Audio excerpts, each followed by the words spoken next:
1335년 고려의 북동쪽 끝 함경도 용덕. 눈 덮인 산과 맑은 바다 사이 한 사내가 태어났습니다. 그의 이름은 이성계. 훗날 조선을 세운 태조가 될 사람입니다. 하지만 그가 태어난 시기 고려는 흔들리고 있었습니다.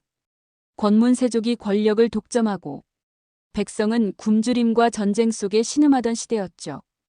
이성계의 집안은 원래 이른바 향리 출신이었습니다. 지방토호로 중앙정계와는 거리가 있었지만 그의 아버지 이자춘이 원나라에서 벼슬을 받으며 입신했고 그 역시 자연스레 무관으로 성장하게 됩니다. 그의 성장에는 독특한 요소가 있습니다. 활쏘기, 말타기 같은 무술은 물론 불교와 유학, 풍수지리에 대한 감각도 뛰어났죠.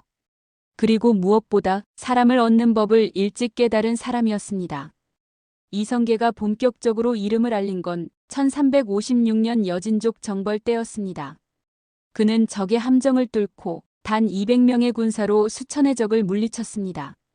전투 후 그는 전리품보다 백성들의 생존을 먼저 확인했고 포로로 끌려간 조선인을 무사히 귀환시켰다는 기록도 있습니다. 백성은 그를 칼을 든 장군이자 마음이 따뜻한 사람이라 불렀습니다. 그의 명성이 가장 크게 빛난 전투는 1380년의 황산대첩입니다. 수만 명의 왜구가 남해안을 약탈하며 나라 전체가 공포에 휩싸였을 때 이성계는 황산에서 기습을 감행합니다. 활과 화살, 창과 방패가 어우러진 생사의 전투, 그곳에서 그는 왜구의 수계 아지발도를 직접 배웠고 이 소식은 전국을 울렸습니다. 황산대첩 이후 이성계는 백성의 영웅이 되었고 권력자들조차 그를 경계하게 되죠. 하지만 이성계는 권력에 욕심을 내지 않았습니다. 그는 오히려 고려 왕실에 충성하며 부패한 관리들의 횡포를 막는 데 집중했죠. 그런 그를 바꾼 건 1388년의 명나라 정벌 명령이었습니다. 당시 고려 조정은 요동 땅을 되찾기 위해 명나라와 전쟁을 벌이려 했습니다. 하지만 이성계는 반대했습니다. 전쟁은 명분이 없다. 지금은 외침을 막고 백성을 지켜야 할 때다. 그의 주장은 받아들여지지 않았고 결국 군대를 이끌고 요동으로 떠나게 됩니다. 그러나 그는 위화도에 이르러 결단을 내립니다. 군사를 돌려 고려 조정을 접수하는 위화도 회군. 이는 단순한 반란이 아닌 백성을 위한 선택이었다는 점에서 이성계는 여전히 국민적 지지를 받았습니다.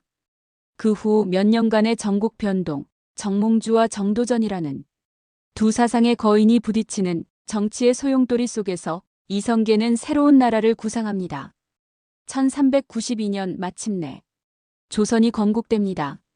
하지만 그의 심경은 복잡했습니다. 그는 말했습니다. 나는 왕이 되고 싶지 않았다. 단지 백성들이 더 이상 울지 않게 하고 싶었을 뿐이다. 그는 즉위 후에도 검소한 생활을 했습니다. 궁궐을 새로 짓지 않고 전 왕조의 건물을 수리에 사용했고 토지를 공정하게 나누는 과전법을 시행해 농민 경제를 안정시키려 애썼습니다.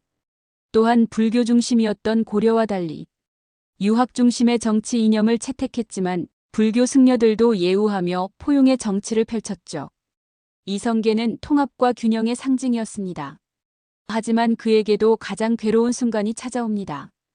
바로 왕자의 난. 둘째 아들 방과 훗날 태종 이방원이 정도전을 비롯한 개국 공신들을 제거하고 형제들을 차례로 죽이며 권력을 장악합니다. 그 일은 이성계의 마음을 무너뜨렸습니다.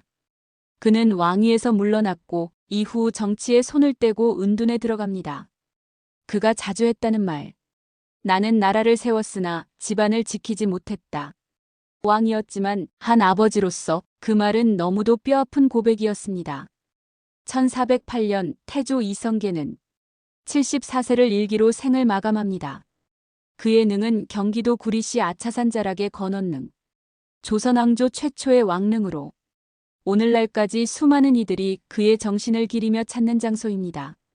역사는 말합니다. 이성계는 단순히 나라를 세운 자가 아니다. 그는 혼돈의 시대에 도리를 지킨 사람이다.